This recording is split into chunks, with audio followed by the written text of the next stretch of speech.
अस्सलाम वालेकुम guys, welcome back to study buddy. HTML और CSS सीखने की सीरीज़ में आज हमारा लेक्चर नंबर 4 है। तो गाइस आज का लेक्चर बहुत इंपॉर्टेंट होने वाला है उसके लिए जिसको प्रोग्रामिंग डेवलपमेंट या इससे रिलेटेड कुछ भी नहीं आता, बिल्कुल स्क्रैच से वो स्टार्ट करने वाला है। तो अगर वो हमारे लेक्चर्स को 1 बाय 1 फॉलो करेगा तो वो इंशाल्लाह एट द एंड बहुत अच्छी एक वेबसाइट डेवलप कर सकता है। तो आज के लेक्चर में हम सीखेंगे एलिमेंट्स और एट्रीब्यूट्स के बारे में। HTML के अंदर जो एलिमेंट्स और एट्रीब्यूट्स किए जाते हैं, यूज़ किए जाते हैं, उनके बारे में कि वो होते क्या हैं। ठीक है, सबसे पहले बात करते हैं HTML के अंदर जो एलिमेंट्स हैं उनके बारे में। तो गाइस जितने भी हम अपने एक वेब पेज को डिज़ाइन करने के लिए, अपने वेब पेज में जो उसका स्ट्रक्चर बनाने के लिए हम लोग जितने भी टैग्स को यूज़ करेंगे उन सब टैग्स को हम बेसिकली एलिमेंट्स का नाम देते हैं। आप ये कह सकते हो कि टैग्स का दूसरा नाम एलिमेंट है। अगर आपने अपने वेब पेज के अंदर एक इमेज डालनी है तो इमेज डालने के लिए आप जो टैग यूज़ करोगे वो होगा IMG, और IMG टैग को हम एलिमेंट बोलेंगे। अगर आपने कोई पैराग्राफ लिखना है तो पैराग्राफ लिखने के लिए आप पी टैग को यूज़ करोगे तो पी टैग जो होगा वो हमारे पास एक एलिमेंट होगा। अब हम इसका देखते हैं सेंटेक्स। तो सेंटेक्स इसका कुछ इस तरह से होगा कि सबसे पहले आप अपने टैग का नाम लिखोगे ब्रैकेट्स के अंदर, फिर दरमियान में कंटेंट आता है और लास्ट पे आप अपने टैग के नेम को बैकस्लैश के साथ क्लोज कर देते हो। फॉर एग्जांपल अगर आपने कोई पैराग्राफ लिखना है तो पैराग्राफ की टैग आप अपना एलिमेंट लिखोगे, उसका ओपनिंग टैग बनाओगे, फिर दरमियान में कंटेंट और फिर उसका क्लोजिंग टैग बना दोगे बैकस्लैश के साथ। अब हम देखते हैं एट्रीब्यूट्स क्या होते हैं। आप अपने वेब पेज में या वेबसाइट में जोन से भी टैग्स यूज़ कर रहे हो, उन टैग्स के बारे में जो एडिशनल इन्फॉर्मेशन होती है उनको एट्रीब्यूट्स कहा जाता है। एडिशनल इन्फॉर्मेशन मतलब जैसे अगर आप एक इमेज डाल रहे हो और उस इमेज के बारे में एडिशनल इन्फॉर्मेशन क्या हो सकती है, उसकी हाइट कितनी होनी चाहिए, उसकी विड्थ कितनी होनी चाहिए, तो इनको हम एट्रीब्यूट्स का नाम देते हैं। जैसे हमारे पास जो हाइट है वो एक एट्रीब्यूट है, विड्थ है वो एक एट्रीब्यूट है। ठीक है, इमेज क्या हो गया, इमेज हमारे पास एक एलिमेंट हो गया और उस इमेज की हाइट और विड्थ ये हमारे पास एट्रीब्यूट हो जाएगा।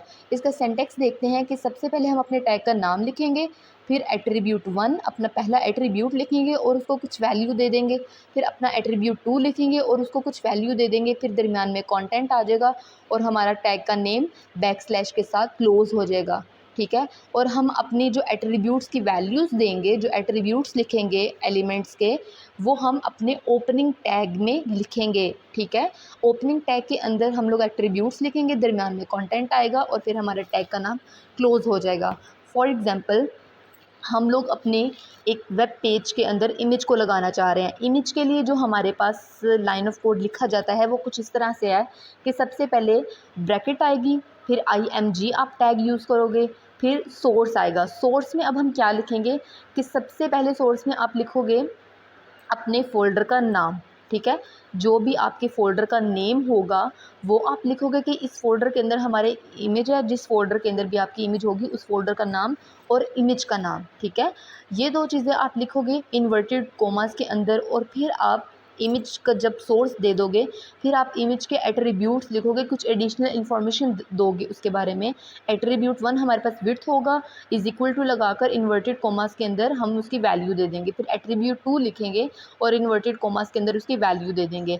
अब गाइज आप यहाँ पर सोच रहे होगे कि यहाँ पर मैंने इसका क्लोजिंग टैग नहीं बनाया, सिर्फ ओपनिंग टैग है।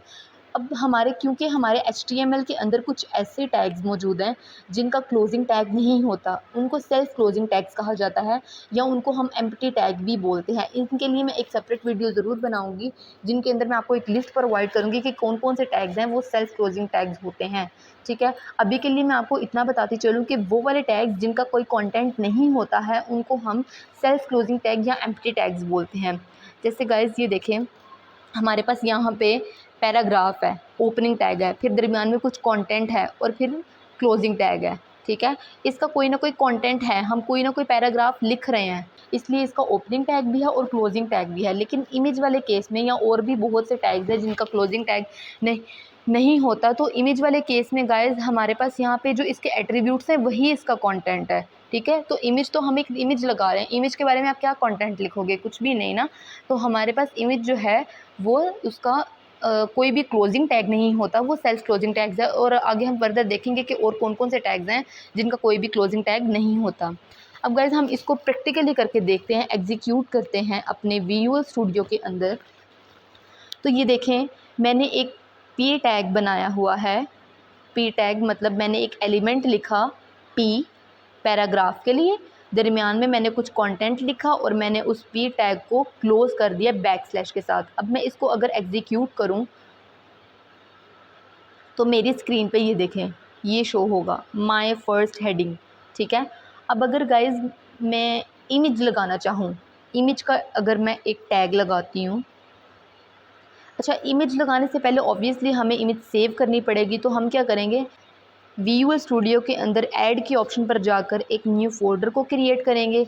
उसका हम कोई भी नाम रख देंगे इमेज,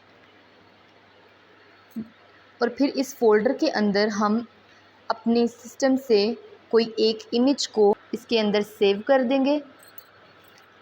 और फिर इस इमेज को लगाने के लिए, तो गाइस अगर किसी को इमेज का कोड नहीं आता है कि इमेज के लिए कौन सा लाइन ऑफ कोड किस तरह से लिखा रहता है, तो वो सिंपली यहाँ से अपनी इस इमेज को पकड़ेगा और जिस लाइन में भी उसने वो लिखना है, ये देखें यहाँ पर उसको छोड़ दें, तो ये आपका लाइन ऑफ कोड लिखा गया इमेज का। तो ये सिर्फ इमेजेस के लिए ही होता है। अब यहाँ पर देखें, अगर आप खुद लिखना चाहते हो इमेज के लिए कोड, तो वो किस तरह से होगा, सबसे पहले इमेज का टैग आएगा, फिर आप सोर्स बताओगे। सोर्स में मैंने आपको बताया था कि सबसे पहले अपने फोल्डर का नाम जिसके अंदर इमेज पड़ी हुई है, और फिर उस इमेज का नाम, ठीक है। तो गाइज़ हम यहाँ पे इसको कोई ना कोई एट्रीब्यूट्स देंगे, जैसे हम इसको हाइट दे देते हैं 120px, विड्थ हम इसको दे देंगे वो भी 120px। कंट्रोल एस की से इसको सेव करेंगे। तो देखिए गाइज़ हमारे ब्राउज़र पर इमेज शो हो चुकी है। अब अगर हम चाहते हैं कि अपने इमेज की हाइट को इंक्रीज़ करें, तो हमें अपने कोड में जो इमेज वाला एलिमेंट है उसका जो एट्रीब्यूट हाइट का है उसकी वैल्यू को इंक्रीज़ करना पड़ेगा। और फिर हम अपने ब्राउज़र पे जाके उसको रिफ़्रेश करेंगे पेज को, कि हमने जो कोड चेंज किया है उसके अकॉर्डिंग हमें हमारा आउटपुट दिखाए, तो वो हमें उसकी इमेज की हाइट को इंक्रीज़ करके दिखा देगा। होप सो गाइज़ आपको समझ आ चुकी होगी कि HTML के अंदर एलिमेंट्स का क्या मतलब है और एट्रीब्यूट्स का क्या मतलब है, और उनका सिंटैक्स किस तरह से उनको लिखा जाता है। और अगर फिर भी आपको कोई प्रॉब्लम है, कोई क्वेश्चन है, तो आप कमेंट सेक्शन में ज़रूर पूछिएगा और हमारे चैनल को सब्सक्राइब कीजिएगा, शेयर कीजिएगा। Thank you so much. अल्लाह हाफिज़।